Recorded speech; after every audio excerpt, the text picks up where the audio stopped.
Maingat kong pinupunasan ng gintong cufflink ni Enzo, ang bawat kiskis ng malambot na tela ay tila isang ritual ng katapatan. Ngayong gabi, ang ikalimampung anibersaryo ng Del Rosario Group, at sa loob ng 6 na taon, ako ang nagsilbing anino sa likod ng bawat tagumpay ni Enzo.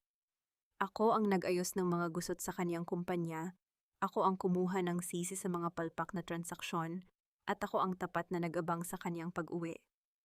Inayos ko ang kaniyang mamahaling kurbata, tinitiyak na walang kahit isang hibla, ang wala sa lugar, habang nakatayo kami sa harap ng malaking salamin sa kaniyang silid. "You look perfect, Enzo," bulong ko ng may banayad ng ngiti. Ngunit bago pa man siya makasagot, ang pintuan ay bumukas ng malakas at pumasok si Doña Esperanza, ang kanyang ina, na may hawak na isang itim na folder. "Perfect, oh Wenda, you have no idea how perfect this timing is." Ang matinis na boses ni Doña Esperanza ay pumutol sa katahimikan, punong-puno ng mapanuyang kislap sa kaniyang mga mata. Inilapag niya ang folder sa ibabaw ng lamesa at tumingin kay Enzo. "Nagawa mo na ba ang pinag-usapan natin, Enrique? Did you get her signature on the final waiver?" "Sabi ko naman sa'yo, easy target lang ang babaeng ito, basta gamitan mo ng love card mo." Nanigas ang aking kamay na nakahawak pa rin sa kurbata ni Enzo. Tumingin ako sa kaniyang mga mata, naghahanap ng pagtanggi ng kahit katiting na pagtatanggol. Ngunit iniwas ni Enzo ang kaniyang paningin. Ang katahimikan niya ay tila isang dambuhalang pader na biglang gumuho sa aking harapan. "Enzo, anong ibig sabihin ni Mama?" Mahinahon kong tanong, kahit na ang bawat himaymay ng aking puso ay nagsisimula ng manginig. "Don't call her Mama Wednesday. You're not and will never be a Del Rosario," singit ni Doña Esperanza habang inilalabas ang mga litrato mula sa folder. "Everyone outside is waiting. Alam na ng buong angka ng tungkol sa iyong extramarital affair. These photos of you with another man, and this lab result showing that you're pregnant with someone else's child. We have it all. Pirmahan mo na ang admission of guilt para sa scandal ng kumpanya at ang annulment papers, then leave quietly." Iniharap niya sa akin ang mga dokumento. Ang mga litrato ay sadyang niretoken, isang maruming laro ng teknolohiya na alam kong gawa ng kaniyang mga tauhan. Tumingin ako kay Enzo, ang lalaking pinangakuan akong pakakasalan sa susunod na buwan. "Enzo, alam mong hindi totoo ito. Alam mong ikaw lang ang lalaki sa buhay ko." Wika ko, ang boses ko ay nananatiling matatag sa kabila ng panlalamig ng aking mga daliri.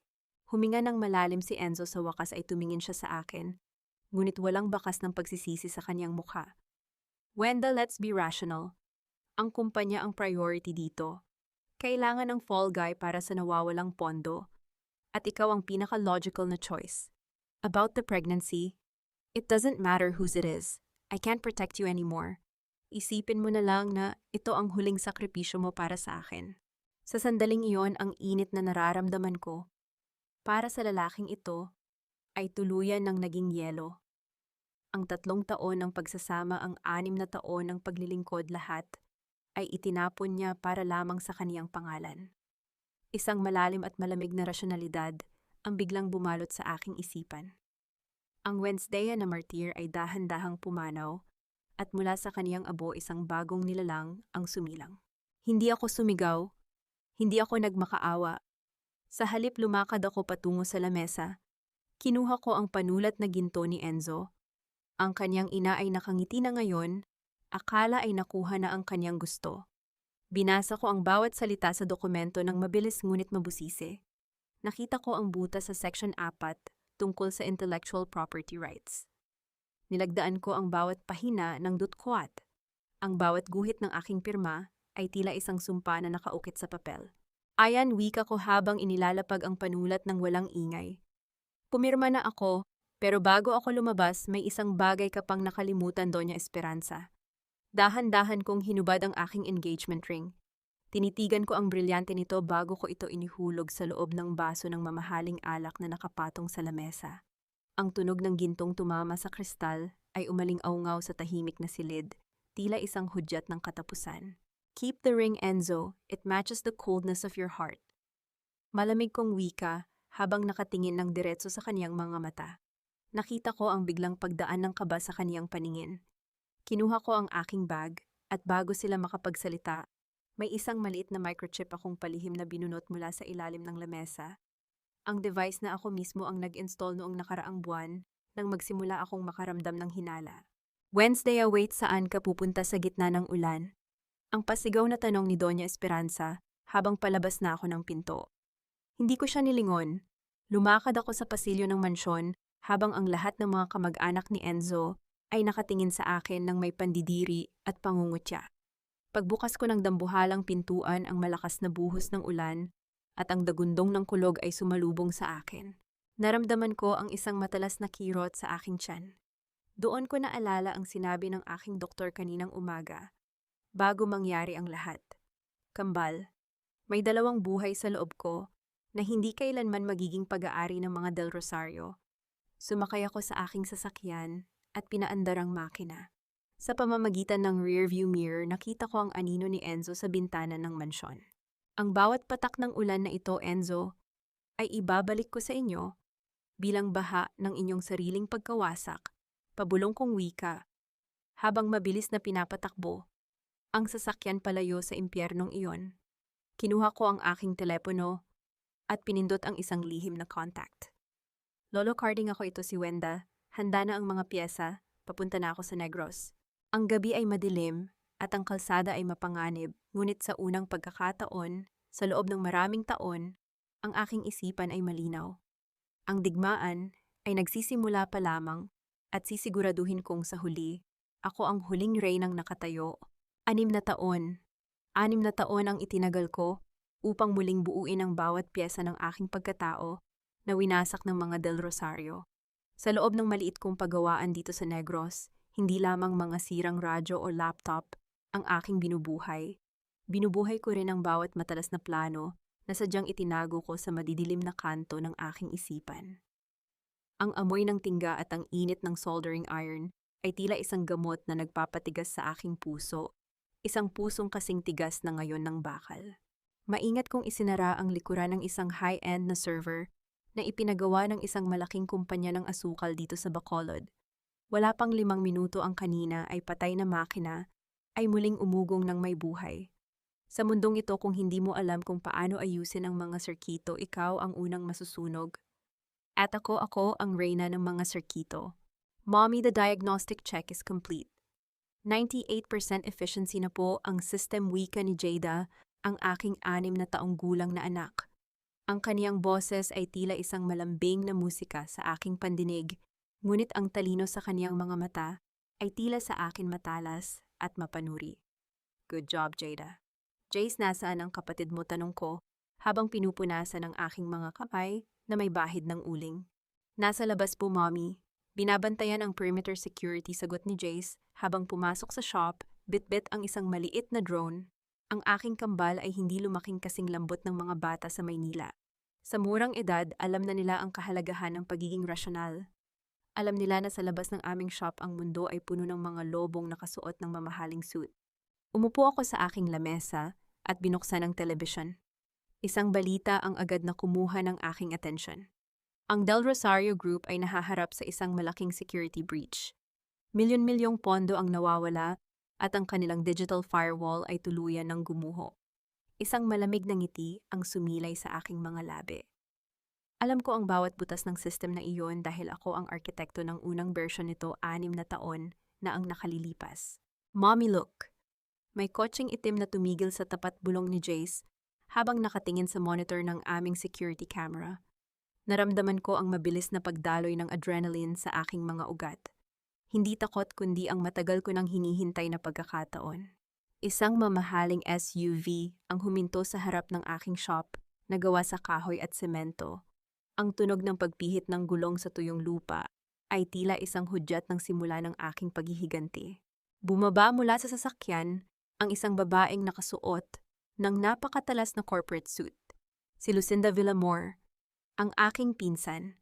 Ang babaeng nagnakaw ng aking huling 6 na taon na ang nakalilipas upang ibenta ako kay Doña Esperanza.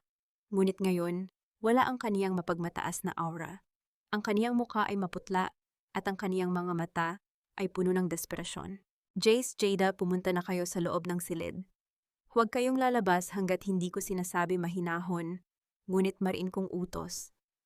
Pumasok si Lucinda sa loob ng aking shop. Ang amoy ng kaniyang mamahaling pabango ay tila isang lason sa loob ng aking teritoryo. Tumingin siya sa paligid sa mga nakatambak na piyesa at sa aking madungis na apron bago itinuon ang kaniyang paningin sa akin. Wenda, sa wakas nahanap din kita. Ang kaniyang boses ay nanginginig. Kailangan ka namin. Ang Del Rosario Group, ang kumpanya, kailangan ng expertise mo. Someone hacked the system using your old encryption keys. Ikaw lang ang tanging makakapigil sa pagbagsak ng pamilya. Isang matunog na tawa ang kumawala sa aking mga labi, isang tawang walang bahid ng saya, puro pait at ironya. Dahan-dahan kong inilapag ang aking screwdriver sa lamesa. Ang tunog ng bakal na tumama sa kahoy ay tila isang hatol ng kamatayan. Expertise, pamilya, wika ko habang dahan-dahang lumalapit sa kanya. Ang bawat hakbang ko ay puno ng awtoridad na hindi niya kailanman nakita noon. 6 na taon na ang nakalilipas, Lucinda, tinawag niyo akong basurang manggagamit. Ngayon kakatok ka sa pinto ko dahil ang imperyo niyo ay dahan-dahang nagiging abo. Patawarin mo ako, Wenda. Ginawa ko lang iyon dahil natatakot ako kay Doña Esperanza.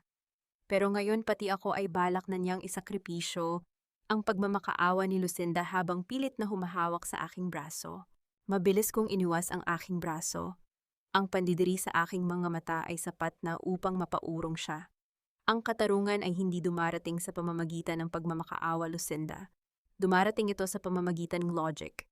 At ang logic ko ay nagsasabing mas mapapakinabangan kita bilang pain kaysa bilang kakampi. Kinuha ko ang isang maliit na device mula sa aking bulsa. Ang microchip na binunot ko mula sa mansyon 6 na taon na ang nakalilipas. You want my help? Then you have to sign this, wika ko, habang inilalapag ang isang tablet na naglalaman ng isang irrevocable legal confession.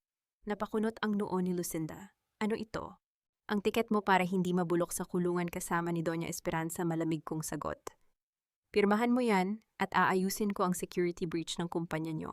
Pero bago ang lahat, kailangang malaman ng buong Pilipinas kung sino ang tunay na kriminal. Ang cliffhanger ay dumating nang biglang tumunog ang aking personal na telepono. Isang video call mula sa isang hindi kilalang numero. Pag-click ko, ang mukha ni Enrique Enzo del Rosario ang lumitaw. Siya ay nasa loob ng isang madilim na opisina. Ang kaniyang mukha ay puno ng sugat at pasa. Wenda, huwag kang maniniwala kay Lucinda, ang pabulong na hiyaw ni Enzo, bago siya biglang hablutin ng isang anino sa likuran niya. Ang video ay naputol sa isang malakas na tunog ng pagbagsak ng gamit. Tumingin ako kay Lucinda at nakita ko ang isang mabilis na pagdaan ng mapanuyang ngiti sa kaniyang mga labi. Sa sandaling iyon, naramdaman ko ang isang matalas na rationalization. Ang bitag ay hindi para sa kumpanya. Ang bitag ay para sa akin at sa aking mga anak. Mukhang may hindi ka sinasabi sa akin. Lucinda, malamig kong wika, habang ang aking kamay ay dahan-dahang dumidikit sa emergency alarm button sa ilalim ng aking lamesa. Hindi ang panginginig ng aking kamay ang magdidikta sa daloy ng gabing ito, kundi ang bawat sirkito na ako mismo ang naglatag sa ilalim ng sahig ng shop na ito. Tumingin ako ng diretso sa mga mata ni Lucinda, mga matang puno ng huwad na pagsisisi, ngunit sa likod nito ay isang kalkuladong takot. Sa mundong ito ng mga Del Rosario, ang dugo ay hindi simbolo ng pagkakaisa, kundi isang kontrata na sadyang isinulat sa tinta ng pagtataksil. Dahan-dahan kong ibinaba ang aking kamay mula sa lamesa. Sa isang mabilis at tahimik na pagkilos, pinindot ko ang emergency lock ng aking shop. Ang tunog ng pagbagsak ng mga bakal na shutter sa mga bintana at pinto ay umalingaw-ngaw sa buong silid, tila isang kulog na naghihiwalay sa amin mula sa labas ng mundo. You're trapped, Lucinda. At bago mo isipin ang susunod mong script, tandaan mong ang buong gusaling ito ay kasalukuyang naka-livestream sa aking private server sa Paris. Malamig kong wika habang iniaayos ang aking apron. Anong balak ni Doña Esperanza gamitin ang buhay ni Enzo para pilitin akong buksan ang vault, na siya mismo ang nag-lock 6 na taon na ang nakalilipas. Napaatras si Lucinda, ang kaniyang kumpiyansa ay tila isang basong kristal na biglang nagkaroon ng bitak. Wenda, please. Let's be professional. Esperanza has lost her mind. She's laundering money through the Hope Foundation at kapag nalaman ng mga board members ang tungkol sa security breach, ikaw ang gagawin niyang panangga. I'm here because I'm also a victim. Victim, isang mapait na tawa ang kumawala sa aking mga labi.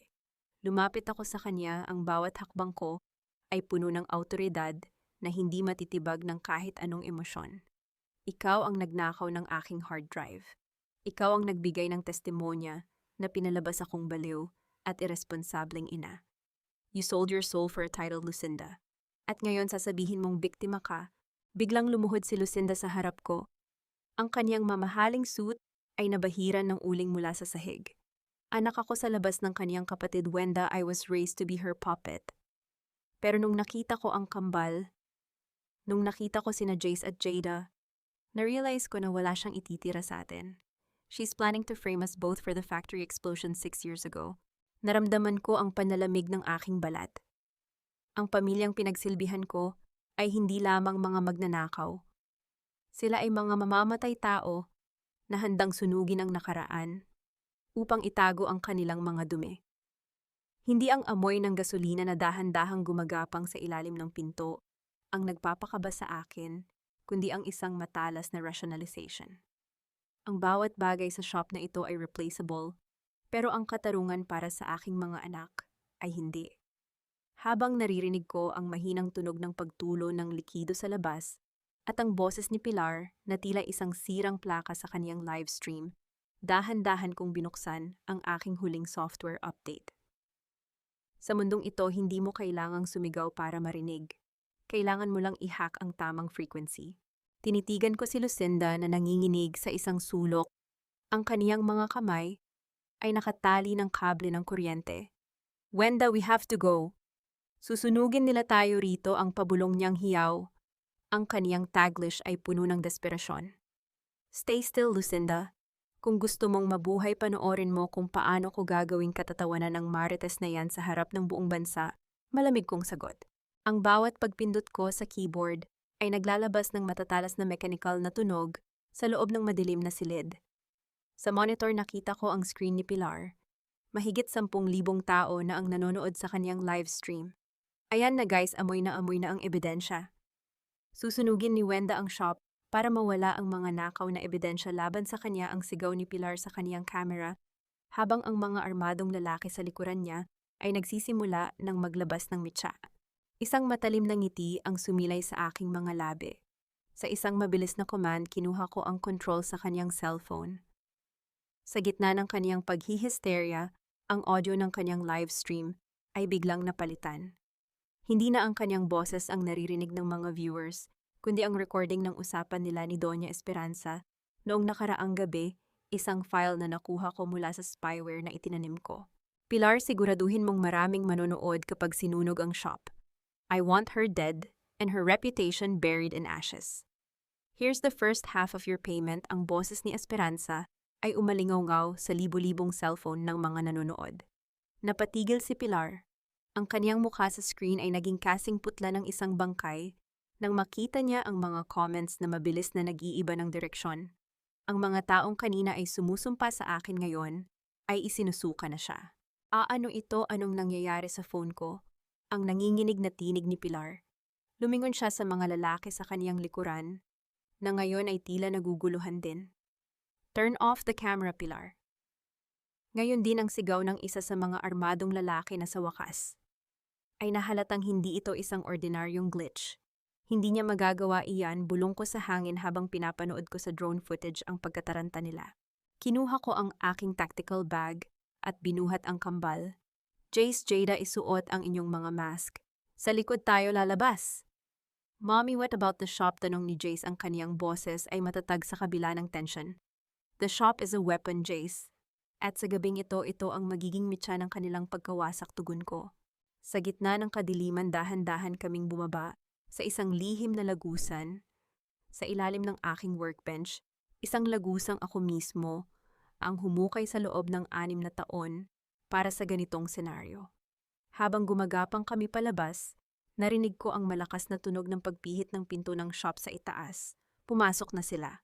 Isang matalim na hudyat mula sa aking tablet ang nag-activate sa pressure sensor na nakakabit sa aking mga server. Ang lahat ng capacitor sa shop ay sadyang ni-rewire ko upang mag-overload sa isang pindot ko lang. Ang bawat circuito ay nagsimulang maglabas ng matatalas na kislap ng kuryente na sinundan ng isang mahabang huni ng nag-overheat na mga makina. Nang makalabas kami sa dulo ng taniman ng tubo ilang metro ang layo, mula sa shop lumingon ako. Ang liwanag mula sa loob ng aking pagawaan ay hindi galing sa apoy ng mga lalaki, kundi sa isang matinding short circuit na sadyang idinisenyo ko. Ang bawat mamahaling gadget na ibinigay ni Esperanza sa kanyang mga tauhan ay biglang sumabog sa loob ng kanilang mga bulsa. Nakita ko si Pilar na tumatakbo palayo ang kanyang cellphone ay naglalabas ng makapal na usok habang ang kanyang mga buhok ay tila tumayo sa tindi ng static electricity. Ang kanyang kahihiyan ay kumpleto na.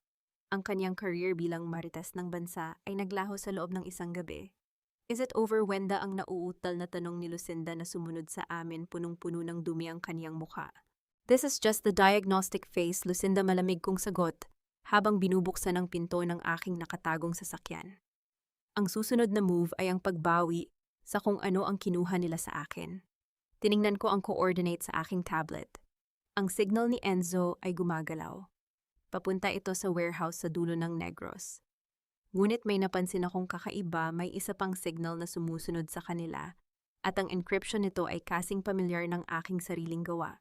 Isang mensahe ang pumasok sa aking private screen, "You're fast, Wednesday." But the double cross hasn't even reached its climax yet. Check the children's lockets. Nanigas ang aking buong pagkatao. Dahan-dahan kong tiningnan ang mga locket na suot ni na Jace at Jada, ang mga locket na inayos ni Lucinda noong nakaraang linggo nang magpanggap siyang nagbago na. Ang katarungan ay malapit nang maging madugo at sa unang pagkakataon, naramdaman ko ang isang rational na galit na handang pumatay. Lucinda, wika ko, habang ang aking kamay ay dahan-dahang bumubunot ng isang matalim na taser mula sa aking side pocket. Tell me exactly what is inside those lockets, or the next frequency you'll hear is the sound of your own heart stopping. Gusto mo ng katarungan, tanong ko habang kinukuha ang isang lumang radyo mula sa shelf. Dahan-dahan ko itong binuksan at inilabas ang isang maliit na device mula sa loob nito. The encryption key they're looking for isn't in a drive, it's here. It's been hidden in plain sight sa loob ng 6 na taon. Wenda, give it to me, I can take it to the authorities, ang mabilis na hirit ni Lucinda habang pilit na inaabot ang device. Tinitigan ko siya ng may halong pandidiri. Huwag mo akong itulad sa iyo, Lucinda. Hindi ako nagtitiwala sa mga taong ang unang reflex ay tumakas. If we're going to take down Esperanza, we're going to do it in her own territory.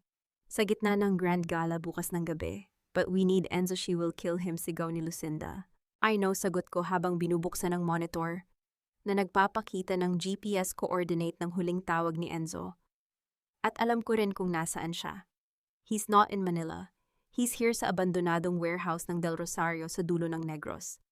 Esperanza brought him here because she knew I wouldn't leave my children. Sa sandaling iyon, isang malakas na tunog ng paghampas ng kung anong matigas na bagay sa bakal na shutter ang narinig namin mula sa labas. Sinundan ito ng boses ni Pilar, ang marites na boses na tila isang lason na dahan-dahang kumakalat. Wenda, buksan mo itong shop mo. May mga pulis kaming kasama. Alam naming kinidnap mo ang abogadang si Lucinda, hiyaw ni Pilar sa labas. Ang kaniyang cellphone ay nakataas na naman, sinisiguradong nakalive ang bawat segundo ng kaniyang paninira. Tumingin ako kay Lucinda pagkatapos ay sa aking mga anak na ngayon ay nakasilip sa bitak ng pinto. Ang rational na bahagi ng aking isipan ay mabilis na nagre-reboot. Catalina, execute the ghost protocol, ang madiin kong utos sa aking headset. Sa isang iglap, ang lahat ng ilaw sa shop ay namatay. Ang tanging nagbibigay ng liwanag ay ang asul na neon mula sa aking mga server. Kinuha ko ang aking tactical bag at inabutan si Lucinda ng isang piraso ng kable. Taliin mo ang sarili mo, Lucinda. Kunwaring hostage kita, wika ko ng may mapanuyang ngiti. Kung gusto ni Pilar ng iskandalo, ibibigay ko sa kanya ang pinakamalaking palabas sa kanyang buhay. At sa dulo ng palabas na ito, sisiguraduhin kong siya ang unang madadaganan ng gumuguhong korona ni Esperanza. Ang cliffhanger ay dumating nang biglang bumukas ang monitor ng aking drone sa labas. Ipinapakita nito ang isang grupo ng mga armadong lalaki na hindi pulis dahan-dahang pinalilibutan ng shop sa likod ni Pilar. They're not here to arrest us. Lucinda pabulong kong wika habang nakatingin sa thermal scan. They're here to burn the shop with everyone inside. It's time to move. Naramdaman ko ang unang bugso ng adrenaline. Ang digmaan ay wala na sa Manila.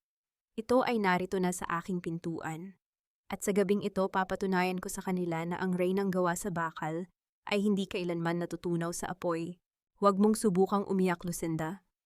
Ang bawat luhang ilalabas mo ay walang puwang sa logic ng gabing ito. Mas mabuting gamitin mo ang natitira mong hininga para ipaliwanag kung bakit ang tibok ng puso ng mga anak ko ay nakakonekta sa isang remote detonator na hawak ni Doña Esperanza. In boses ko ay kasing lamig ng hanging nanggagaling sa kailaliman ng isang libingan. Hindi ako nanginig habang pilit kong ipinapako si Lucinda sa gilid ng aming sasakyan. Ang aking kanang kamay ay mahigpit na nakahawak sa kaniyang pangasapat na upang maramdaman niya ang bawat buto na tila malapit ng madurog, habang ang kaliwa ko naman ay maingat na sinusuri ang locket sa leeg ni Jace gamit ang isang maliit na scanner. Wenda, please. Let me explain, hindi. Yan bomba ang nanginginig na hiyaw ni Lucinda, ang kaniyang taglish ay punong-puno ng desperasyon. It's a biosensor. Kapag lumayo ka sa frequency ng Negros, magpapadala yan ng signal sa mga tauhan ni Esperanza sa Manila. She just wanted to make sure na hindi ka tatakas. Isang mapait na ngiti ang sumilay sa aking mga labi. Dahan-dahan kong binitawan ang kaniyang panga at tinitigan ang maliit na pulang ilaw sa loob ng locket. Biosensor. Masyadong mababa ang tingin nila sa talino ko. Bilang isang eksperto, alam ko ang amoy ng isang thermal trigger. Ang mga hiyas na ito ay hindi lamang tracker. Ang mga ito ay sadyang idinisenyo upang mag-overheat at sumunog sa balat ng aking mga anak sa isang maling command. Jace, Jada, pumasok na kayo sa loob ng sasakyan at huwag niyo itong huhubarin hanggat hindi ko sinasabi, mahinahon kong utos sa aking mga anak. Kahit sa gitna ng panganib, ang rasyonal na bahagi ng aking isipan ay nananatiling nasa kontrol. Hindi ko pwedeng ipakita sa kanila ang takot na pilit kumakawala sa aking dibdib. Nang masiguro kong ligtas na ang kambal sa loob, binalikan ko si Lucinda. Sa isang mabilis na kilos, hinablot ko ang kaniyang tablet mula sa kaniyang bag. Ang kaniyang password ay hindi naging hadlang. Sa loob ng 30 segundo, ang kaniyang buong system ay tila isang bukas na libro sa harap ko. Biosensor pala, wika ko habang mabilis na tumatakbo ang aking mga daliri sa screen. Lucinda, ang account na ito ay nakakonekta sa isang offshore server sa Cayman Islands. Ang bawat hininga ng mga anak ko ay ginagawa niyong puhunan sa inyong money laundering scheme. You're using their biometric data as a digital signature for your illegal transfers. Nanlaki ang mga mata ni Lucinda. Ang kaniyang mukha ay nawalan ng kulay, tila isang bangkay na nakakita ng sarili niyang hatol. Hindi ko alam yan, Wenda. Sabi ni Esperanza, it was just for security. Manipulation is the favorite tool of the weak, Lucinda. At ikaw ang pinaka-weak na piyesa sa board na ito, malamig kong tugon. Imbes na mag-aksaya ng panahon sa kaniyang mga palusot, kinuha ko ang isang signal jammer mula sa aking bag. Hindi ko tatanggalin ang mga locket. Gagawin ko ang isang rational na loophole. Nireroute ko ang signal ng mga locket patungo sa aking sasakyan. Sa paningin ng server ni Esperanza, ang kambal ay mananatiling stable kahit nasaan pa kami. Sakay ang madiin kong utos kay Lucinda. Pupunta tayo sa warehouse. At siguraduhin mong ang bawat salitang sasabihin mo kay Esperanza mamaya ay ayon sa script na ibibigay ko, or sisiguraduhin kong ang unang pangalang mabubura sa listahan ng mga tagapagmana ay ang sayo. Habang binabagtas namin ang madilim na kalsada patungo sa dulo ng Negros, ang katahimikan sa loob ng sasakyan ay tila isang mabigat na kumot. Ngunit sa ilalim ng katahimikang iyon, ang aking isipan ay abala sa pagbuo ng huling sirkito. Ang bawat pagkakanulo ni Lucinda, ang bawat paninira ni Pilar, at ang bawat luhang pinatulo ni Esperanza, lahat iyon ay magiging mitya ng isang pagsabog na hinding-hindi nila malilimutan. Pagdating namin sa tapat ng abandonadong warehouse, ang amoy ng kalawang at napanis na tubig dagat ay sumalubong sa amin. Ang bawat ilaw sa paligid ay patay maliban sa isang maliit na bintana sa ikalawang palapag. Doon nakita ko ang anino ng isang lalaking nakatali sa isang silya, si Enzo. Naramdaman ko ang mabilis na pagtibok ng aking puso, ngunit agad ko itong pinakalma. Sa mundo ng electronics ang emotion ay ingay, at ang kailangan ko ngayon ay isang malinis na frequency. Wait here, bulong ko kay Lucinda habang inihahanda ko ang aking drone. Ngunit bago ko pa mapindot ang launch button, isang malakas na tunog ng pagpihit ng bakal ang narinig namin mula sa loob ng warehouse. Ang dambuhalang pintuan ay dahan-dahang bumukas at bumulaga sa amin ang isang pamilyar na bulto. Hindi ito si Esperanza, hindi rin ito ang mga guards. Ito ay si Enzo, nakatayo ng tuwid, walang bakas ng sugat at hawak ang isang baril na nakatutok ng diretso sa aming sasakyan. Ang kaniyang mga mata ay walang kahit anong emosyon, kundi isang nakamamatay na lamig. When I told you not to come, ang kaniyang boses ay umalingaw sa gabi, kasing talas ng isang bagong hasang patalim. Ang 6 na taon na binigay ko sa iyo sa Negros ay sapat na. Ngayon ibigay mo na sa akin ang tunay na encryption key bago ko tuluyang tapusin ang larong ito. Napatigil ang aking hininga. Ang rational na bahagi ng aking isipan ay tila nakatagpo ng isang error na hindi nito kayang i-process. Ang lalaking pinagkakatiwalaan ko, ang lalaking akala ko ay biktima, ay ang siyang mismong may hawak ng gatilyo sa gabing ito. Ang cliffhanger ay dumating nang mapansin ko ang isang maliit na reflection sa likod ni Enzo, ang anino ni Doña Esperanza, na dahan-dahang pumapalakpak sa dilim. Isang magandang performance. Di ba Wenda ang mapanuyang wika ng matanda? Sabi ko naman sa iyo sa pamilyang ito, ang pag-ibig ay isa lamang business strategy. Tumingin ako kay Enzo, at sa unang pagkakataon sa loob ng 6 na taon, naramdaman ko ang isang matinding pagnanais na makita ang buong mundo na magliyab sa ilalim ng aking mga kamay. Huwag mong iputok ang baril na yan, Enzo. Masyadong maingay ang bala para sa isang gabi na kailangan ng katahimikan. At bago mo hilahin ang gatilyo, siguraduhin mong ang target mo ay ang tamang tao dahil sa mundong ito, ang pinakamalakas na sandata ay hindi bakal kundi ang impormasyong hawak ko sa dulo ng aking mga daliri. Ang giutat ko, ang boses ko ay hindi nanginginig. Sa katunayan, ito ay kasing talas ng isang surgical blade habang nakatingin ako ng diretso sa kulay abo ng mga mata ni Enzo. Walang bakas ng luhang pumatak mula sa aking mga mata. Ang Wednesday na nagmamakaawa 6 na taon na ang nakalilipas ay matagal na naming ibinaon sa ilalim ng ulan sa Manila. Ang kaharap nila ngayon ay isang babaeng gawa sa sirkito at lohika. Isang malakas na tawa ang kumawala kay Doña Esperanza habang dahan-dahan siyang lumalabas mula sa anino ng warehouse. Ang kaniyang mamahaling perlas ay kumikinang sa ilalim ng malamig na liwanag ng buwan, tila mga butil ng yelo sa kaniyang leeg. You see, Wenda, sabi ko naman sa iyo, blood is thicker than water, but money is thicker than blood. Pangungutya ng matanda. Lumapit siya kay Enzo at hinawakan ang balikat nito. Enzo is a Del Rosario. At ang isang Del Rosario ay hindi kailanman magpapatalo sa isang hamak na technician na katulad mo. Now the key. Ibigay mo ang drive na hawak mo at hahayaan ko kayong makaalis ng mga bata ng buhay. Naramdaman ko ang paggalaw ni Lucinda sa aking tabi. Ang kaniyang panginginig ay tila isang babala na ang bawat pisinang bitag ay dahan-dahan nang sumasakal sa amin. Ngunit sa loob-loob ko, ang aking isipan ay mabilis na nagre-reboot. Alam ko ang bawat butas sa warehouse na ito. Alam ko rin kung paano gumagana ang takbo ng utak ni Esperanza. You want the key, wika ko habang dahan-dahang kinukuha ang isang maliit na silver drive mula sa aking bulsa. Inilabas ko ito at itinaas upang makita nila. 6 na taon ko itong itinago, Esperanza. 6 na taon kong binantayan ang bawat transaction ng Hope Foundation. Ang bawat sentimong nilaunder nyo patungo sa Singapore. Ang bawat pirma mo sa mga ghost projects, narito ang lahat. Wenda, no, don't give it to her, ang pabulong na hiyaw ni Lucinda. Ngunit sa isang sulyap ko lang sa kanya, naintindihan niya ang aking mensahe. Ibigay mo iyan kay Lucinda. Siya ang magdadala nito sa akin, ang malamig na utos ni Enzo. Ang kanyang baril ay nananatiling nakatutok sa aking dibdib. Ibinigay ko ang drive kay Lucinda. Ang kaniyang mga kamay ay nanginginig habang tinatanggap ang piraso ng bakal.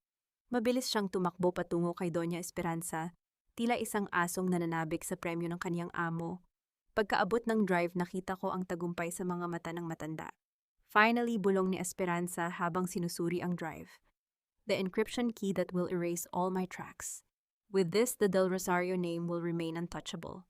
Isang matunog na pagpindot sa keyboard ng kaniyang laptop ang narinig sa buong warehouse. Esperanza started the data transfer. Habang abala ang matanda sa kaniyang akalang tagumpay, ibinaling ko ang aking tingin kay Enzo. Ang kaniyang baril ay dahan-dahan niyang ibinaba, ngunit ang kaniyang mukha ay nananatiling blangko. Enzo pabulong kung wika sapat na upang siya lang ang makarinig. Did you ever think na ang isang technician na katulad ko ay magbibigay ng kaniyang huling alas ng ganoon kadali? Nanlaki ang mga mata ni Enzo. Sa sandaling iyon, ang rational na counter-move ko ay nagsimula na. Mula sa aking tablet na nakatago sa loob ng aking bag, pinindot ko ang execute command. Sa isang iglap, ang monitor ng laptop ni Esperanza ay nag-iba ng kulay. Sa halip na transfer complete, ang lumitaw ay isang dambuhalang logo ng National Bureau of Investigation. Anong nangyayari ang hysterical na hiyaw ni Esperanza habang pilit niyang pinipindot ang mga keys? Bakit nag-u-upload ang mga files sa public server? The decoy drive, malamig kong paliwanag habang dahan-dahan akong umaatras patungo sa aking sasakyan. Ang drive na ibinigay ko kay Lucinda ay hindi encryption key.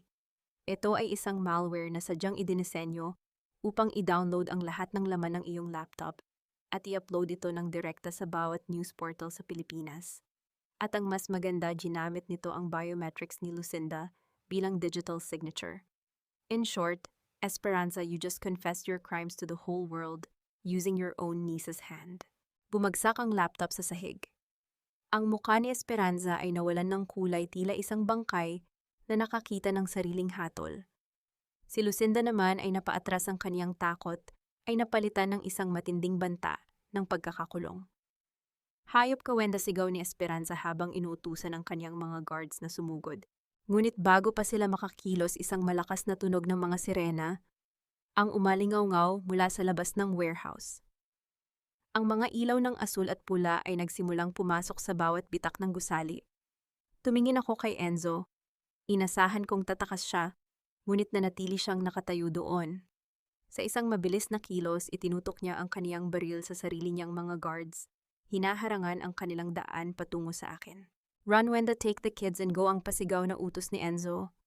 Ang kaniyang boses ay punong-puno ng isang emosyong hindi ko na kayang basahin.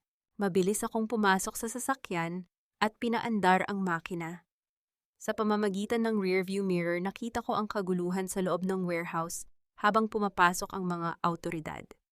Ngunit ang pinakahuling imaheng tumatak sa aking isipan ay ang mukha ni Enzo, isang mukha ng isang taong alam na ang kaniyang huling sakripisyo ay sapat na upang palayain ang babaeng kaniyang minahal. Ang cliffhanger ay dumating nang mapansin ni Jada ang isang bagay sa kaniyang tablet mula sa likuran ng sasakyan. Mommy, look, the drive is deleting everything, but there's a new folder appearing on our screen. It's titled, The Del Rosario Legacy Part 2. Napakunot ang noo ko. Ang malware na ginawa ko ay wala dapat folder na ganon. Ipinikit ko ang aking mga mata at naramdaman ko ang isang matalas na kurot sa aking dibdib. Ang laro ay hindi pa tapos. Sa katunayan, ang tunay na traidor ay hindi pa nagpapakita ng kaniyang huling mukha. Jace, Jada, hawakan niyo ang inyong mga locket, pabulong kong wika, habang mabilis na tinatahak ang daan patungo sa airport. Dahil ang susunod na frequency na maririnig natin ay ang tunog ng pagbagsak ng huling Del Rosario, hindi ang kaba ang gumagapang sa aking dibdib habang binabaybay namin ang madilim na highway ng Negros, kundi ang isang matalas na rationalization. Sa larong ito, ang impormasyon ay mas mahalaga kaysa sa bala. At ang folder na nasa screen ni Jada ay ang huling piyesa na magbubuo sa puzzle ng pamilya Del Rosario. Habang tinititigan ko ang bawat dokumentong nag-u-upload sa aming system, hindi ako nakaramdam ng katarungan. Ang naramdaman ko ay ang lamig ng isang bagong katotohanan na ang 6 na taong pagtatago ko ay bahagi lamang ng isang mas malaking disenyo na hindi ko kontrolado. Mabilis kong itinigil ang sasakyan sa isang abandonadong bodega ng mga kagamitan sa pagsasaka, malayo sa ingay ng mga sirena. Kailangan kong suriin ang laman ng folder na iyon bago kami tumuloy sa airport. Mommy, look! It's a map of the Del Rosario Estate in Manila. Pero may mga pulang tuldok sa ilalim ng main ballroom, bulong ni Jace habang tinutulungan ng kapatid na hawakan ang tablet. Binuksan ko ang pinakamalaking file. Ang aking hininga ay tumigil nang makita ko ang mga scanned documents ng isang lihim na audit. Hindi lamang money laundering ang ginagawa ni Esperanza. Gumagawa siya ng mga peking pondo mula sa mga donasyon para sa mga biktima ng sakuna upang pondohan ang isang pribadong hukbo ng mga influencer at trolls na pinamumunuan ni Pilar. Ang layunin: ang tuluyang kontrolin ang opinyon ng publiko at burahin ang anumang banta sa kaniyang pangalan. At sa dulo ng dokumento, nakita ko ang isang DNA report. Ito ay may petsang 2 buwan na ang nakalilipas. Kinukumpirma nito ang ugnayan ni na Jace at Jada kay Enzo. He knew pabulong kong wika. Naramdaman ko ang isang matalas na pait sa aking lalamunan. Alam ni Enzo ang tungkol sa mga bata at pinili niyang manahimik habang nagsasagawa ng sariling investigasyon. Isang mahinang tunog ng pagpihit ng gulong sa graba ang narinig ko sa labas. Mabilis kong kinuha ang aking taser at inalerto ang mga bata. Isang itim na sasakyan ang dahan-dahang huminto sa likod namin. Bumaba si Enzo duguan, ang kaniyang kaliwang braso at hirap sa paglalakad. "Wenda, don't run," ang paos niyang wika habang papalapit sa akin. I had to do it. Kailangan kong pumasok sa loob ng kanilang network para makuha ang huling master file. Esperanza, she's planning something bigger sa Grand Gala bukas. Tinitigan ko siya nang walang kahit anong emosyon. Lumakad ako palapit sa kanya, hindi para yakapin, kundi para suriin ang kaniyang sugat, nang parang isang sirang sirkito. "Bakit ngayon mo lang ito ginawa, Enzo Anim? Na taon kaming namuhay sa takot, habang ikaw ay abala sa iyong mga secret files. Dahil ang kalaban natin ay hindi lang ang nanay ko, Wenda. It's the entire system na binuo niya sa loob ng 30 taon," paliwanag ni Enzo. Ang kaniyang boses ay puno ng pagsisisi. Ang gala bukas ay hindi lang selebrasyon. It's a public execution of our reputation. Gagamitin niya si Lucinda at Pilar para tuluyan tayong ibaon sa limot. Masyado siyang kampante, malamig kong sagot. She thinks she can win with her trolls and fake news. She forgot that I'm the one who built her digital infrastructure. "Ano ang plano mo?" tanong ni Enzo. "Pupunta tayo sa Manila. Pero hindi tayo papasok bilang mga biktima," wika ko, habang dahan-dahang iniaabot sa kanya ang isang benda mula sa aking bag. "We are going to enter as special tech consultants. May mga kagamitan ako sa Manila na kailangan nating i-activate. We will turn her ballroom into a courtroom." Matapos ayusin ang sugat ni Enzo, mabilis kaming nagtungo sa isang maliit at pribadong airstrip na pag-aari ng isa sa aking mga kliyente sa Negros. Sa loob ng maliit na eroplano, ang katahimikan ay nababasag lamang ng mahinang ugong ng makina. Walang hawakan ng kamay. Walang mga salita ng pag-ibig. Ang tanging namamagitan sa amin ni Enzo ay ang rational na pangangailangan na tapusin ang digmaang ito. "Mommy, are we going to see the big house again?" tanong ni Jada. "We are going to see the truth, Jada." At pagkatapos nito, hinding-hindi na tayo muling magtatago, tugon ko, habang pinagmamasdan ang mga ulap sa ilalim ng buwan. Paglapag namin sa Manila, sinalubong kami ng malamig na hangin ng syudad. Agad kaming dinala ni Enzo sa isang lihim na warehouse sa Pasig. Doon bumulaga sa akin ang isang hilera ng mga high-end servers at monitoring screens. "Everything is ready," Wenda ani Enzo. Ngunit bago ko pa mahawakan ang kagamitan, ang lahat ng screen sa warehouse ay biglang nag-flash ng pula. Ang mukha ni Pilar ay lumitaw sa bawat monitor. May suot na isang napakalawak at nakakatakot na ngiti. "Welcome back to Manila, Wenda. Akala mo ba ay hindi ko malalaman ang flight plan nyo?" ang matinis na bawat ni Pilar na umaalingaw-ngaw sa buong warehouse. "Doña Esperanza is waiting for you at the gala. At may munting regalo siya para sa kambal mo. Tingnan mo ang iyong locket, Jace." Nanigas ang aking buong pagkatao. Dahan-dahan kong tiningnan ang locket ni Jace. Ang asul na ilaw nito ay naging pula at narinig ko ang isang napakahinang tunog ng pagpihit ng timer mula sa loob nito. "It's a proximity trigger," Wenda, wika ni Pilar habang humahalakak. "The moment you step foot outside this warehouse, the sensors will activate. You have exactly 24 hours to decide ang katarungan mo o ang buhay ng mga anak mo." Tumingin ako kay Enzo at nakita ko ang parehong takot at galit sa kaniyang mga mata. Ang rational na bahagi ng aking isipan ay nagsisimula ng bumuo ng isang desperadong algorithm. Ang Grand Gala ay hindi na lamang laban para sa dangal. Ito ay naging isang karera laban sa kamatayan. Hindi ang panginginig ng mga pulang numero sa screen ang nagpapatakbo sa aking sistema, kundi ang isang malamig at kalkuladong plano upang gawing abo ang bawat kasinungalingan ng mga Del Rosario. Tinitigan ko ang leeg ni Jace, ang maliit na locket, na dati ay simbolo ng protection ngayon, ay tila isang linta na sumisip-sip sa kanyang hininga. Sa bawat pag-ikot ng timer, nararamdaman ko ang desperasyon ni Esperanza na lumuluhod sa kanyang sariling takot. Ngunit nagkakamali siya. Ang isang reynang gawa sa bakal ay hindi natatakot sa oras dahil ako ang may hawak ng bawat sirkito na nagpapaandar sa kaniyang mundo.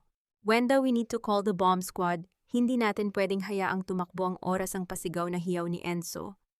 Ang kaniyang boses ay punong-puno ng emosyong hindi makakatulong sa amin. Akmang hahawakan niya ang locket ni Jada nang mabilis kong hinablot ang kaniyang kamay.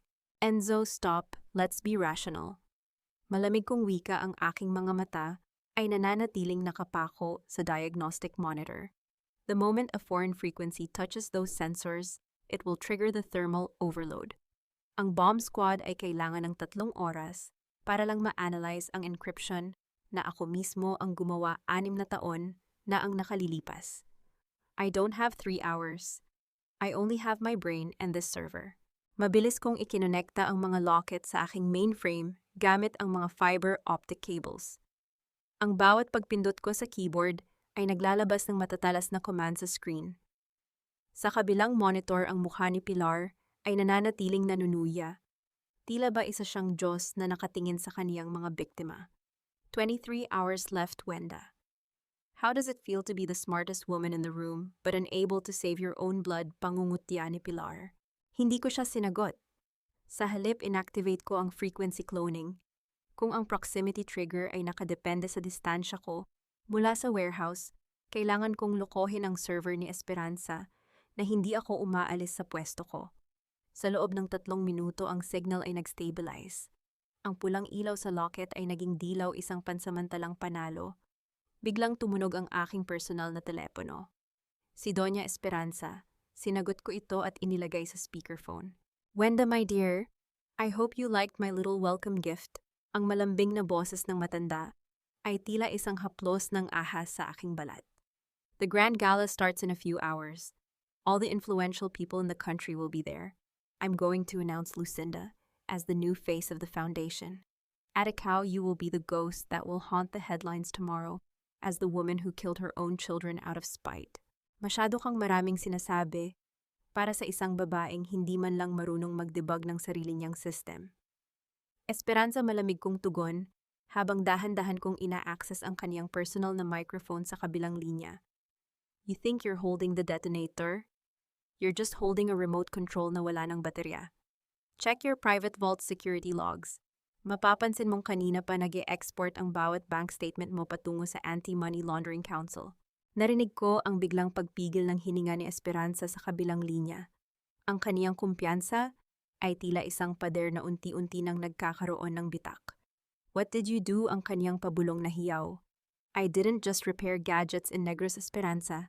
I built a digital net. At ngayong gabi sisiguraduhin kong ang buong bansa ang manonood sa iyong pagkalunod, ang huli kong hirit bago ko pinutol ang tawag. Tumingin ako sa kambal.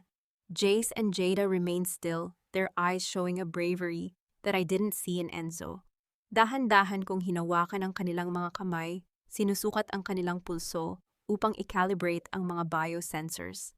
In the world of tech, this was calibration. In the world of a mother, this was a silent vow. Mommy, are we going to play the game now? Tanong ni Jace. Yes, Jace. The biggest game of all, sagot ko habang hinahalikan ang kaniyang noo. Lumapit si Enzo sa akin, ang kaniyang muka ay puno ng pagkamangha. Wenda, I'm sorry, I spent 6 years thinking I was the one investigating. But you were already 10 steps ahead. Investigation is for the curious, Enzo. Execution is for the prepared, tugon ko habang kinukuha ang aking itim na tactical gown para sa gala. Ngunit sa gitna ng aking pag-scan sa memory core ng mga locket, isang nakatagong audio file ang lumitaw sa aking screen. Hindi ito part ng system. Ito ay isang sadyang itinagong recording mula sa gabi ng factory explosion 6 na taon na ang nakalilipas. Pag-click ko sa file, ang tunog ng malakas na pagsabog ay sinundan ng boses ni Lucinda, hindi ang boses ng isang biktima, kundi ang boses ng isang taong nagbibigay ng huling utos, bago ang lahat ay maging abo. Make sure Wenda is inside before you press the button. Esperanza wants a clean slate. Nanigas ang aking buong pagkatao. Ang pinsan kong kunwaring nagsisisi, ang babaeng kasama namin sa loob ng warehouse na ito, ay ang siyang mismong humila ng mitya ng aking kamatayan noon. Lumingon ako sa likuran, ngunit ang upuan kung nasaan si Lucinda kanina ay bakante na. Ang tunog ng mabilis na pagharurot ng sasakyan sa labas ay tila isang malakas na sampal ng realidad. Enzo, she's gone. At dala niya ang master override ng mga locket wika ko habang ang aking mga mata ay nagniningning sa tindi ng puot. Ang katarungan ay hindi na sapat. Ngayong gabi ang Grand Gala ay magiging isang digmaan kung saan walang ititirang buhay sa mga traidor, hindi ang ugong ng sasakyan na humaharurot sa kalsada ng Pasig ang nagpapatakbo sa aking diwa, kundi ang isang matalas na rasyonalisasyon. Ang bawat piyesa ng aking buhay ay sadyang kinalikot ng mga taong itinuring kong pamilya. At sa gabing ito, titiyakin kong ang bawat sirkito ng kanilang kasinungalingan ay tuluyan ng mag-short circuit. Habang nakatingin ako sa bintana, pinagmamasdan ang naglalakihang gusali na tila mga higanteng saksi sa aking pagbabalik, hindi ako nakaramdam ng pangamba. Ang Wednesday na marunong masaktan ay matagal ko nang kinalas at itinapon. Ang natitira ay isang babaeng may pusong gawa sa tungsten at isipang kasing talim ng isang bagong hasang processor. Wenda, please mag-usap tayo. Hindi ko alam na ganoon kalalim ang itinatago ni Lucinda ang nanginginig na tinig ni Enzo mula sa driver's seat. Ang kaniyang mga kamay ay mahigpit na nakakapit sa manibela. Bakas ang tensyon na tila ba ang kaniyang buong mundo ay malapit ng sumabog. We can't just walk into the gala. She has the master override. Isang maling galaw mo lang, baka masunog ang leeg ng mga bata. Tinitigan ko siya ng diretso sa mata sa pamamagitan ng rearview mirror. Isang malamig at nakamamatay na ngiti ang sumilay sa aking mga labi. Enzo, tumahimik ka. Ang bawat salita mo ay ingay na sumisira sa aking frequency. Kung ang katarungan ay nakadepende sa iyong takot, matagal na sana kaming naging abo ng mga anak ko. Ang master override ni Lucinda. It's just a piece of hardware. And in my world, hardware is meant to be broken. Dahan-dahan kong inilabas ang aking compact powder mula sa aking maliit na clutch bag. Ngunit sa halip na makeup, ang laman nito ay isang portable signal interceptor. Sa screen ng aking tablet nakita ko ang notification mula sa live stream ni Pilar. Naroon na sila sa Grand Gala. Ang ballroom ng Manila Diamond Hotel ay puno na ng mga taong nakasuot ng kanilang pinakamagarang maskara, tila mga buwayang naghihintay sa kanilang hapunan. Ayan na guys, ang ganda-ganda ni Lucinda Villamor, ang bagong boses ng Hope Foundation. Ang matinis na boses ni Pilar na naririnig ko sa aking earpiece. At syempre ang kagalang-galang na si Doña Esperanza del Rosario. Sila ang tunay na definisyon ng class at integridad, hindi katulad ng mga taong nagtatago sa dilim. Naramdaman ko ang paghigpit ng aking dibdib nang makita ko sa screen si Lucinda. Nakasuot siya ng isang makinang na puting gown na nakatayo sa tabi ni Esperanza. Ang kanilang mga ngiti ay tila mga diamanteng sadyang pinakintab upang bulagin ang publiko. Sa kamay ni Lucinda, nakita ko ang isang maliit na silver remote na sadyang pinalamutian ng mga kristal para magmukhang alahas, ang master override. Mommy, look! The countdown is at 59 minutes, bulong ni Jada mula sa likuran ng sasakyan. Ang kaniyang maliit na boses ay walang bakas ng iyak, tanging rasyonal na pagmamasid, katulad ng itinuro ko sa kanya. Don't worry, Jada. In 59 minutes, the only thing that will be extinguished is their legacy, tugon ko habang dahan-dahan kong isinusuot ang aking itim na belo. Pagdating namin sa hotel, ang tunog ng mabilis na pagtibok ng aking puso ay tila isang kumpas na naghahanda sa aking huling marcha. Hindi ako bumaba bilang isang biktima. Bumaba ako bilang ang reynang matagal na nilang inakalang patay. Ang bawat hakbang ko sa pulang carpet ay naglalabas ng isang aura ng autoridad na nagpatahimik sa mga usisero sa paligid. Who is she, ang pabulong na tanong ng mga tao? Pagpasok namin sa main ballroom, ang malamig na simoy ng aircon ay humalo sa amoy ng mamahaling bulaklak at lason. Nakita kami ni Esperanza mula sa entablado. Ang kaniyang mga mata ay nanlaki ng bahagya, ngunit agad din niyang ibinalik ang kaniyang mapanuyang ngiti. Lumapit sa amin si Lucinda, ang kaniyang bawat hakbang ay tila isang hamon. Welcome, Wenda! I didn't think you'd actually show up, wika ni Lucinda, ang kaniyang Taglish ay punong-puno ng pangungutya. Dahan-dahan niyang itinaas ang silver remote. One press, Wenda? Isang pindot ko lang and Jason Jada will literally become the hottest topic in history. Give me the real server access code. Now. Tumingin ako sa kanya pagkatapos ay kay Esperanza, na ngayon ay nakatitig din sa akin nang may tagumpay sa mga mata. Dahan-dahan kong inalis ang aking itim na belo, inihaharap ang aking mukha na walang kahit anong bakas ng takot. Lucinda, the thing about circuits is that they always follow the path of least resistance, malamig kong wika, habang dinudukot ang aking cellphone. You think you're holding the trigger? Check the frequency again. I didn't hack your remote. I hacked the biological signature that the remote is looking for. Napakunot ang noo ni Lucinda. Sinubukan niyang pindutin ang button, ngunit sa halip na pumula ang mga locket ng mga bata, ang malaking LED screen sa likod ng entablado ay biglang nag-iba. Ang masayang music ng gala ay napalitan ng isang nakakangilong feedback. Ang mukha ni Lucinda sa gabi ng pagsabog 6 na taon na ang nakalilipas ay lumitaw sa screen. Ang kaniyang boses ay umalingaw-ngaw sa buong ballroom sapat na upang marinig ng bawat senador at business tycoon sa silid. Make sure Wenda is inside before you press the button. Esperanza wants a clean slate. Ang katahimikan sa ballroom ay naging kasing bigat ng isang sementadong pader. Ang bawat mata ay nakatuon na ngayon kay Lucinda at Esperanza. Si Pilar na kanina pa naka-livestream ay hindi malaman kung saan itatutok ang kaniyang camera. Ang kaniyang libo-libong viewers ay nakasaksi na sa huling hatol. Anong kalokohan ito, ang hysterical na hiyaw ni Esperanza. This is the diagnostic report of your soul, Esperanza. And it's beyond repair, malamig kong tugon. Ngunit ang cliffhanger ay dumating nang biglang bumukas ang lahat ng sprinklers sa loob ng ballroom. Ang ulan ng artipisyal na tubig ay bumuhos na sinundan ng isang malakas na tunog ng pagpihit ng mga mekanismo sa pintuan. Ang lahat ng exit ay biglang nakalock. Mula sa intercom narinig namin ang boses ni Lucinda, hindi ang boses ng babaeng nasa harap ko, kundi isang pre-recorded na command. If I fall, the Del Rosario name falls with me. Activate the gas lines. Nanigas ang aking buong pagkatao. Ang amoy ng gas ay nagsisimula ng humalo sa tubig. Ang rasyonal na bahagi ng aking isipan ay sumisigaw ng babala. Ang laro ay hindi na tungkol sa katarungan. Ito ay naging isang suicide pact. Tumingin ako sa timer sa aking tablet. 30 minutes left. Ang trap ay tuluyan ng nagsara at sa pagkakataong ito, wala nang lagusan na maaari naming labasan. Hindi ang amoy ng nakalalasong gas ang pumapatay sa aking diwa, kundi ang isang matalas na rationalization. Ang mga taong sadyang sumisira sa pundasyon ng iba ay hinding-hindi makapagtatayo ng sarili nilang langit.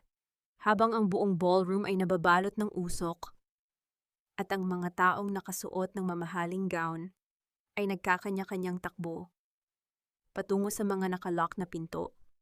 Nanatili akong nakatayo sa gitna. Ang Wednesday na biktima ay matagal na ring naging abo. Ang kaharap nila ngayon ay ang arkitekto ng kanilang huling hininga. Ang gulo ay nagsimulang sumiklab. Ang mga sigaw ng takot ay humahalo sa tunog ng malakas na pagtulo ng tubig mula sa mga sprinkler.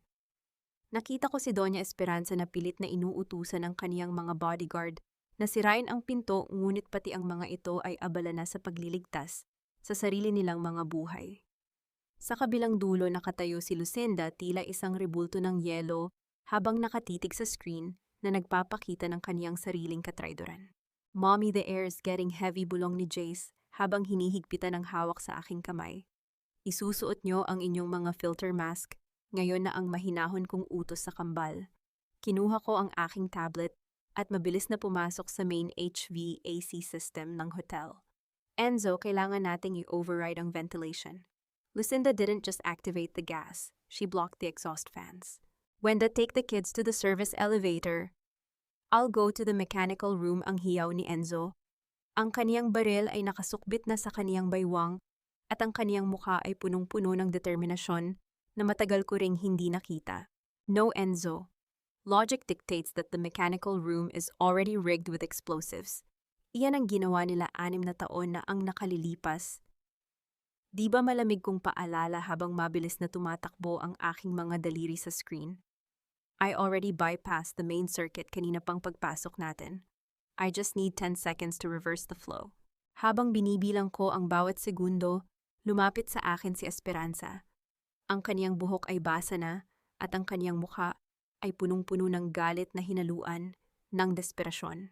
Ibigay mo sa akin ang code, Wenda. Papatayin mo ba kaming lahat? Ang kaniyang pasigaw na boses na pumiyok sa gitna ng usok. Tumingin ako sa kaniya ng may mapanuyang ngiti. Bakit Esperanza? Akala ko ba ay class at integridad ang priority mo? Ngayong amoy ka na ng nabubulok na gas, nasaan na ang iyong dangal? Isang malakas na sampal ang ibinigay ko sa kanya, hindi dahil sa galit kundi dahil kailangan kong gisingin ang kaniyang sistema, sa katotohanang tapos na ang kaniyang paghahari. Ang tunog ng aking palad na tumama sa kaniyang pisngi ay umalingaw-ngaw sa gitna ng katahimikan ng mga taong nanonood. That's for my 6 years of hiding week ako.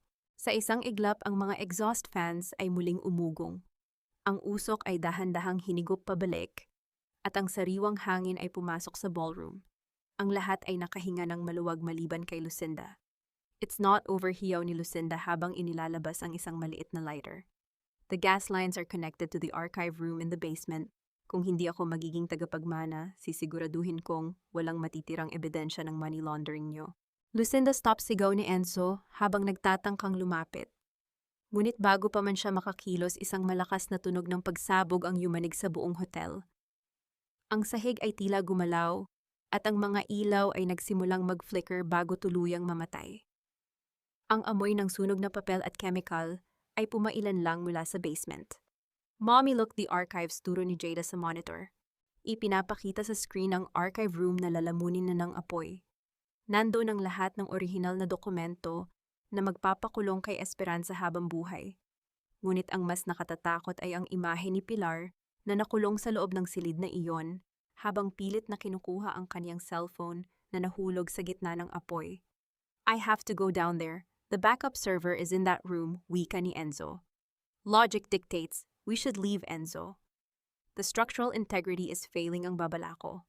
Hindi lang records ang nandun, Wenda. Ang ebidensya ng pagpatay sa tatay mo. It's in a physical vault that only I can open, ang huling hiyaw ni Enzo bago siya mabilis na tumakbo. Patungo sa hagdanan, iniwan kaming tatlo sa gitna ng tumitinding init. Naramdaman ko ang isang matalas na kirot sa aking dibdib. Hindi dahil sa usok, kundi dahil sa rasyonal na takot na baka ito na ang huling pagkakataon na makikita ko ang lalaking nagtangkang itama ang kaniyang mga pagkakamali. Ang cliffhanger ay dumating nang muling tumunog ang aking tablet. Isang notification mula sa biometric lock ng basement vault, access denied. System instability detected. Self-destruct in 5 minutes. Tumingin ako sa kambal pagkatapos ay sa madilim na daan patungo sa basement. Ang katarungan ay naroon na ngunit ang presyo nito ay maaaring ang buhay ng kaisa-isang taong nakakalam ng buong katotohanan, 4 na minuto at 30 segundo. Iyan ang natitirang oras bago tuluyang maging abo ang bawat lihim na pilit itinatago sa ilalim ng hotel na ito. Habang ang bawat segundo ay tila isang mabilis na kumpas ng kamatayan sa aking tablet, nanatiling matatag ang aking pagkakahawak sa mga kamay ni na Jace at Jada. Hindi ako papayag na ang katarungang binuo ko sa loob ng 6 na taon ay mabaon sa guho kasama ng isang lalaking ngayon ko lang naintindihan. Ang rasyonal na bahagi ng aking utak ay nagdidikta na tumakas na, ngunit ang aking mga daliri ay abala sa pagre-route ng kuryente patungo sa elevator ng basement. Wenda, please tulungan mo ako, ang desperadong hiyaw ni Doña Esperanza. Nakaluhod siya ngayon sa gitna ng ballroom, ang kaniyang mamahaling gown ay punong-puno ng dumi at basang-basa ng tubig mula sa sprinkler. Ang kagalang-galang na matriarka ng mga Del Rosario ay mukhang isang basang sisiw na iniwan ng kaniyang sariling kayabangan. Tinitigan ko siya ng may malamig na pandidire habang mabilis na tumatakbo ang mga code sa aking screen. Tumayo ka riyan, Esperanza. Ang iyong pagkakaluhod ay walang halaga sa harap ng logic ng batas. Hindi ba't sabi mo ang pera ay mas malapot sa dugo? Ngayon gamitin mo ang bilyon-bilyon mo para pigilan ang pagsabog sa basement. You monster. Sinira mo ang pamilya ko, ang singhal ni Lucinda mula sa gilid habang pilit siyang hinahawakan ng mga security personnel ng hotel. Hindi ko sinira ang pamilya mo, Lucinda. Pinunasan ko lang ang salamin para makita ng buong mundo kung gaano ito kabulok, malamig kong tugon. Lumingon ako sa aking earpiece. Enzo, naririnig mo ba ako? Ang thermal pressure sa archive room ay tumataas. Meron kang 3 minuto para lumabas sa emergency exit sa likod ng vault. Nakuha ko na, Wenda. Ang physical ledger at ang record ng pagpatay sa tatay mo. Nakuha ko na ang paos na tinig ni Enzo sa kabilang linya. Naririnig ko ang kaniyang mabilis na paghinga at ang tunog ng naglalagablab na apoy sa kaniyang paligid. Then move Enrique logic dictates that the smoke will kill you faster than the explosives ang madiin kong utos. Sa gitna ng kaguluhang ito, bumukas ang malalaking pintuan ng ballroom. Hindi ang mga bumbero ang pumasok, kundi ang mga opisyal ng National Bureau of Investigation kasama ang mga matatataas na opisyal ng gobyerno na kanina pa nakasaksi sa bawat katotohanang lumabas sa LED screen. Ang bawat hakbang ng kanilang matitigas na sapatos sa basang carpet ay tila huling hatol para kay Esperanza. Doña Esperanza del Rosario, you are under arrest for money laundering, economic sabotage, and conspiracy to commit murder, ang malamig na wika ng opisyal. Ang sampal ng katarungan ay hindi natapos sa salita. Habang nilalagyan ng posa si Esperanza, nakita niya ang kanyang sariling mga kaibigan at kasosyo sa negosyo na tumatalikod at umiiwas ng tingin. Ang prestihiyo na kanyang inalagaan sa loob ng 30 taon ay tuluyan ng naging abo sa harap ng kanyang mga mata. Wait, si Pilar. Ang cellphone ko, nandoon ang lahat ng followers ko, ang hysterical na hiyaw ni Pilar mula sa screen ng tablet ko. Nakulong siya sa loob ng archive room habang nilalamon na ng usok ang kaniyang huling livestream. Ang babaeng pumatay ng maraming dangal gamit ang kaniyang mga salita ay ngayon ay biktima ng kaniyang sariling kawalan ng logic. 1 minuto na lang, Wenda, bulong ni Jace habang tinititigan ang countdown sa tablet. Tumingin ako sa elevator shaft. Isang malakas na tunog ng pagkabali ng bakal ang umalingaw-ngaw mula sa ilalim na sinundan ng isang matinding yanig na nagpaalog sa buong hotel. Ang archive room ay tuluyan ng sumabog. Ang maitim na usok ay nagsimulang lumabas mula sa bawat butas ng basement. Nanigas ang aking buong pagkatao. Ang rational na Wednesday ay biglang naramdaman ng isang matalas na kirot sa kaniyang dibdib. Enzo, sumagot ka. Ngunit ang tanging naririnig ko sa aking earpiece ay ang static na tunog ng isang nasirang frequency. Tumingin ako kay Esperanza na ngayon ay kinakaladkad na palabas ng mga awtoridad. Nakita ko ang isang mabilis na pagdaan ng tagumpay sa kaniyang mga mata. Isang tagumpay na kahit talo na siya, nagawa pa rin niyang kunin ang kaisa-isang lalaking nagmalasakit sa akin. He's gone, Wenda. Just like your father, pabulong na wika ni Lucinda, habang nilalagpasan ako ang kaniyang mukha, ay puno ng mapanuyang ngiti sa gitna ng kaniyang sariling pagkatalo. Huminga ako ng malalim, pilit na ibinabalik ang lamig sa aking sistema. Tumingin ako sa kambal at nakita ko ang takot sa kanilang mga mata. Sa sandaling iyon, ang aking rasyonalisasyon ay nagbago. Ang katarungan ay hindi lamang tungkol sa pagpapakulong sa kaaway. Ito ay tungkol sa pagtiyak na walang sinumang Del Rosario ang magtatagumpay sa gabing ito. Mabilis kong kinuha ang aking laptop at pumasok sa huling security layer ng hotel. If Enzo is still down there, I will find his biological signal. Circuits don't lie and neither does a man's will to survive. Ang cliffhanger ay dumating nang biglang bumukas ang pintuan ng service stairs. Isang bulto ng tao ang lumabas mula sa makapal na usok duguan at halos hindi na makalakad, ngunit mahigpit na nakayakap sa isang itim na briefcase. Ngunit bago ko pa malapitan ang bultong iyon, isang malakas na tunog ng pagpihit ng gatilyo ang narinig ko sa aking likuran. Si Lucinda ay nakawala sa mga security at may hawak na isang maliit na baril na sadyang itinago sa kaniyang gown. Ang dulo nito ay nakatutok ng diretso sa ulo ni Jace. Ibinigay ko ang buhay ko para sa pamilyang ito, Wenda. Kung mamamatay ako sa kulungan, sisiguraduhin kong wala ka ring babalikang bukas.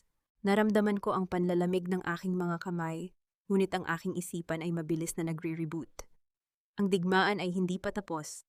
At sa pagkakataong ito, ang tanging algorithm na kailangan ko ay ang bilis ng aking reaction laban sa kaniyang kabaliwan, hindi ang kaba ang nagpapabilis sa tibok ng aking puso habang nakatitig sa dulo ng baril ni Lucinda, kundi ang isang matalas na rationalization. Ang isang taong nawalan na ng lahat ay tila isang sirang sirkito delikado, hindi mahulaan at sadyang desperado. Habang nanginginig ang kaniyang kamay at ang kaniyang mga mata ay nanlilisik sa kabaliwan, nanatili akong nakatayo sa harap ni Jace. Ang Wednesday na martir ay matagal ko nang ibinaon. Ang kaharap niya ngayon ay ang babaeng gawa sa bakal na handang gawing abo ang kahit sinong haharang sa kinabukasan ng kanyang mga anak. Lucinda, ibaba mo ang baril na yan, ang aking boses ay pumailan lang sa gitna ng ballroom kasing lamig ng asero at walang kahit anong panginginig. Check your logic. Ang security ng hotel ay nakapaligid na sa iyo. Ang NBI ay nasa likuran mo na. Isang maling kumpas ng daliri mo, hindi lang ako ang mawawalan. Tinitiyak ko sa iyong pati ang huling hibla ng iyong hininga ay kukunin ng batas. Wala na akong pakialam sa batas. Sinira mo ang pagkakataon kong maging isang Del Rosario. Ang hiyaw ni Lucinda, ang kaniyang boses ay pumiyok sa gitna ng desperasyon. Ang tunog ng pagpihit ng gatilyo ay umalingaw-ngaw sa tahimik na silid, isang matalas na tunog ng bakal na tumama sa bakal na nagpatahimik sa lahat. Ngunit bago pa man niya maituloy ang kaniyang balak, naramdaman ko ang mabilis na pag-vibrate ng aking tablet. Isang huling command ang aking pinindot. Jace, Jada, activate pabulong kong utos. Sa isang iglap, ang mga locket sa leeg ng kambal ay naglabas ng isang matinding liwanag, isang electromagnetic pulse na sadyang idinisenyo ko para sa ganitong sitwasyon. Ang kislap ng kuryente ay nagdulot ng isang panandaliang pagkabulag at disorientation sa sinumang malapit dito. Sa gitna ng puting liwanag, nakita ko si Enzo na duguan, ngunit mabilis na sumunggab kay Lucinda. Ang tunog ng pagbagsak ng katawan ni Lucinda sa basang carpet ay sinundan ng mabilis na pagdamba ng mga awtoridad. Sa wakas, ang huling piyesa ng kasamaan ay tuluyan ng nalagyan ng posas. Nilapitan ko si Enzo na ngayon ay nakahandusay sa sahig, mahigpit pa ring hawak ang briefcase. Dahan-dahan ko siyang inalalayan, tinitingnan ang kaniyang mga sugat ng may rasyonal na pag-aalala. Wenda, nakuha ko na ang paos niyang bulong habang iniaabot sa akin ang briefcase. Ang katarungan para sa tatay mo at para sa atin. Tinitigan ko siya ng matagal. Walang halik, walang dramatikong yakap. Ang tanging namayani sa amin ay ang pagkilala sa isang misyong natapos na. Salamat, Enzo. Pero ang tayo ay isang sirang piyesa na hindi ko nabalak buuin pa muli sa paraang gusto mo. Lumipas ang mga buwan. Ang ingay ng Maynila ay dahan-dahan nang napalitan ng mahinahong ihip ng hangin sa isang maliit na bayan sa Hilagang Luzon. Dito sa gitna ng isang luntiang farm, itinayo ko ang Salazar Tech and Trade School, isang kanlungan para sa mga kababaihang mag-isang nagpapalaki ng anak, kung saan tinuturuan ko silang hindi lang mag-ayos ng mga gadget, kundi mag-ayos ng sarili nilang mga buhay, gamit ang lohika at tiwala sa sarili. Ang Del Rosario Group ay tuluyan ng binuwag at ang mga assets nito ay napunta sa isang trust fund para sa mga biktima ng kanilang money laundering schemes. Si Doña Esperanza ay nananatili sa loob ng rehas, ang kaniyang pangalan ay naging simbolo ng kasakiman sa kasaysayan ng bansa. Si Lucinda naman ay nagsisilbi ng kaniyang sentensya, habang si Pilar ay tuluyan ng kinalimutan ng publiko, isang marites na nilamon ng kaniyang sariling mga salita. Isang hapon, habang ang dapit hapon ay nagbibigay ng gintong kulay sa mga palayan, nakita ko si Enzo na nakaupo sa isang bangko, may hawak na saklay dahil sa pinsala sa kaniyang binti mula sa pagsabog. Pinapanood niya sina Jace at Jada habang abala ang mga ito sa pag-aayos ng isang solar-powered irrigation system. "Mommy, look! The flow rate is perfect," ang masayang sigaw ni Jace. Lumapit sa akin si Enzo. Ang kaniyang mukha ay payapa na ngayon. "I never thought life could be this quiet, Wenda. Salamat sa pagpayag na manatili ako rito bilang isang simpleng instructor. Logic dictates that the kids need to know the man who saved them." Enzo, tugon ko habang pinagmamasdan ng aking mga anak. Pero huwag mong iisiping ang katahimikang ito ay tanda ng pagpapatawad ko sa lahat. Pinatawad ko ang sarili ko sa pagiging mahina noon at sapat na iyon. Hinawakan ni Enzo ang aking kamay ng panandalian bago ko ito dahan-dahang binawi. Naiintindihan ko, ang mahalaga ang pundasyon ng buhay natin ngayon ay hindi nagawa sa kasinungalingan. Tumingin ako sa abot-tanaw kung saan ang araw ay dahan-dahang lumulubog. Wala na ang takot sa dilim. Wala na ang pangangailangang magtago sa ilalim ng ibang pangalan. Ang Wednesday na nakatayo rito ay ang nag-iisang arkitekto ng kaniyang kapalaran. Ang katarungan ay hindi laging dumarating sa anyo ng isang korona o bilyon-bilyong yaman. Minsan ito ay dumarating sa anyo ng isang tahimik na gabi, isang matatag na pamilya, at ang kakayahang harapin ang bukas ng walang kahit isang sirkito ng pag-aalinlangan sa iyong puso. Tapos na ang pag-aayos, Chase Jada, wika ko ng may matamis na ngiti. Tara na sa loob. Mayroon pa tayong bagong proyektong kailangang simulan bukas. Naglakad kami patungo sa aming tahanan. Ang bawat hakbang ko sa lupa ay puno ng dignidad. Ang reynang gawa sa bakal ay natagpuan na ang kanyang tunay na trono, hindi sa loob ng isang mansyon, kundi sa loob ng kanyang sariling malaya at rasyonal na kaluluwa.